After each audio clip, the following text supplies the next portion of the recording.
Today I'm going to show you 2 good tips that will make you more money on eBay.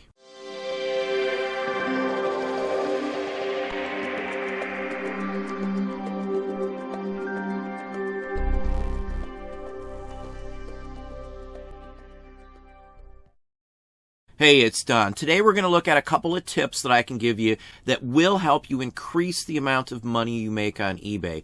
There's certain things, certain methods that I use, and many other people do as well, to help garner more money from the items you already have in stock, as well as help you find items that other people may not be looking for or be passing up. There's many different areas and categories that I can pick up stuff that tons of other people walked by and didn't even grab, just because of the sheer type of item that it is. Now let's start off by looking at one of my listings here. Now this is something I've talked about before. When I'm listing something and it's not very common, and I got a bunch of them, I don't like to list the whole quantity in the listing that I have up. Here is a perfect example of that to explain this a little better, because I got a ton of questions on what I was talking about. Can you explain it further? When you look at the title here, I have P11X. Now the P11 is just a location number. That's all that means. I put an X up there. That X tells me there's multiples of this specific item. And I'll put one up in the listing to start off with. Just one.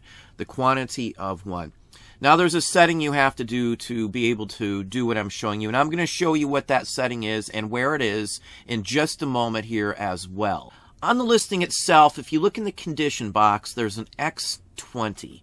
That X corresponds with the X up here. That means look for the X. And it says there's 20. So there's my quantity basically on something like this. That is the key, what I use to determine that. Sometimes you can do better just listing the entire quantity up. Other times it may be better to do something like this, because you can sell them for a decent amount of money over the length of time of your listing. So even once it's sold, I still had the listing up, and I could just add more quantity to it. The listing did not end. That also means that anybody watching it or any traction this listing got will still be there for it. So the watchers and all that sort of thing will still be tied to this listing because it didn't actually end. The quantity changed.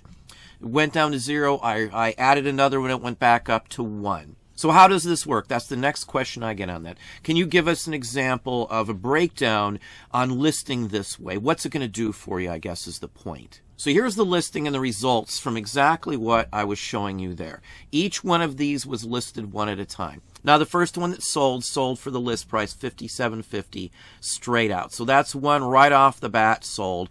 They're all sold to different people, and if you look at the time, the date frame on here, I believe these did go up in the beginning of April. So we've got April 4th, the first one sold, $57.50. April 28th, $41.40 for the next one. May 15th, the next one, $30. May 20th, the next one, $41.40. I'm not really concerned about the prices fluctuating. In some cases, someone may have bought more than one item from me, so I'm fine with taking less for a specific button because it's an overall revenue amount coming in that matters the most. It also does well to stagger some of the inventory out on the market as well, because not everybody has the money at the same time. Not everybody can afford to sink money into this button or this collectible or that collectible. Some people save up for weeks to be able to acquire a toy for their collection, like an action figure or something, or a postage stamp. Some people save up for months to get a very high dollar item instead of just being able to go out and buy it. Everybody has different financial needs and things like that, and I always take that into account. So the point here is you've got to know your customer base. Who is buying from you for specific types of items when you deal in niches? It may not be necessarily essential in clothing, shoes, or something like that, or video games because of the broad reach of people that are buying those. But in specific categories, you've got to make some leeway. That's another reason why I never require immediate payment for my items, because I allow them to do many different things. I don't care if it's across several days. There's people who have been buying from me for years who I allow to wait on paying for things. They will buy things throughout an entire month, a 30-day period, and pay at the end of it. As long as someone pays within 30 days, there's no problem generating an invoice. when it hits day 31 with eBay, stuff will drop off and you cannot send them an invoice if they have sat unpaid for more than that length of time. Now, I'm not in a spot where I have to rush to get anybody to pay me immediately. Depends on how quickly they want the items. I ship within 24 hours, so most of the time people will pay immediately. The vast majority of everything. As of late, I haven't had to open up, I think, a unpaid item case in at least 2 months probably. So, and I'm still selling a very good quantity. Dollar-wise, I'm perfectly fine. This month is as busy as my December was, plus some. So I'm not down. It's not hurting this month, and I still don't open up any of those sorts of cases either. Now, one of the biggest aspects of this that most people are unaware of or just aren't quite sure on understanding is the zero quantity option on eBay. With this option, your items do not end. They just go to a quantity of 0, but that listing is still active. That means that your watchers are still there. Any feedback that may be tied specifically to that listing are also there. So if you sold like 4 of them, everybody left you stellar feedback. Things like that are tied to that listing since it's still up. It never actually ended.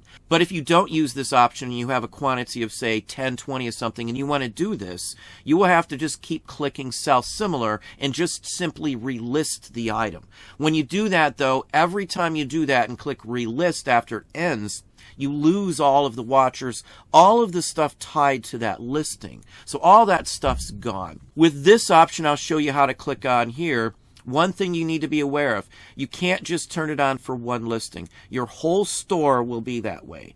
No matter what, there's no way just that I can see to do it just for one listing. No big problem for me, but just keep that in mind that those listings, even though you sold, will still be technically there, but with the 0 quantity. No one can buy them because there's no quantity there of them. They do fall off, though, after a certain point if you do not add quantity to them. So if it sits at 0 for an extended length of time, eBay can and will remove most of those types of listings that are just sitting there taking up space. Now, to get to it, you just need to go to account settings. You can get to it from many different locations on the platform, but from the main landing page, all you would do is go up to where your name is and then click there and you will see account settings. You can get to it anywhere, as I said. I will, though, have a link to take you straight to this page. So if you look down in my description box for this video, there will be a link that will take you right here where you can find all of this access instantly and easily. Save it to your desktop, whatever you want to do, but this is here for you, so I've got a link down there for you. Now, all you need to do is click on the Selling Preferences button. Once you click on the Selling Preferences, it pulls this page up here. Now, this has all been revamped. They've updated it. They modernized it. They've done quite a bit to it, surprisingly enough. But the option for the 0 quantity is right here. Multi-quantity listings. Listings stay active when you're out of stock. And there's also one other option here. Buyers can see exactly how many items you have left. So if you have this on, it will show them if you've got, say, 10 left or 5 left. It'll show them the exact quantity. I personally wouldn't use that. They may not be as prone or wanting to buy it as much because there won't be as an urgency if there's, say, 100 or something. If there's no idea, they may think there's 1, there's 2, or whatever the case may be. They'll be more prone to purchase it.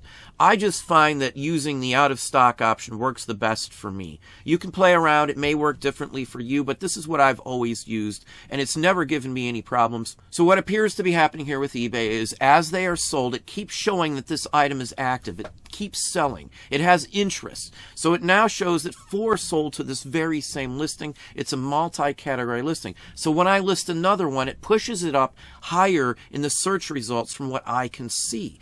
That appears to be what happens, and that appears to be why this actually does work, and we keep getting routine sales for decent money on items just by doing this exact approach. Well, there we go. Hopefully you enjoyed the video. If you did, please hit that like button down below. You can also hit the bell icon to be notified if I post new content or go live. Subscribe and tell all your friends.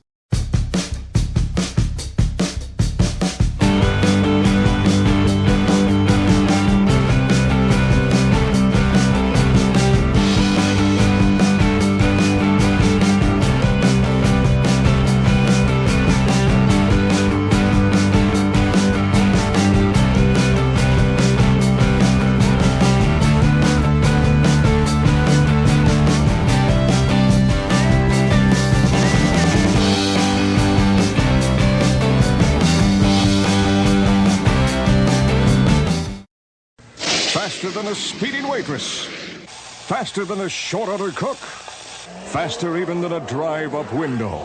It's fast food from Telesis, the hot new video game for your Atari VCS. Eat all the fast food you can, burgers, shakes, fries, as fast as you can, but watch out for the purple pickles. That's tummy trouble.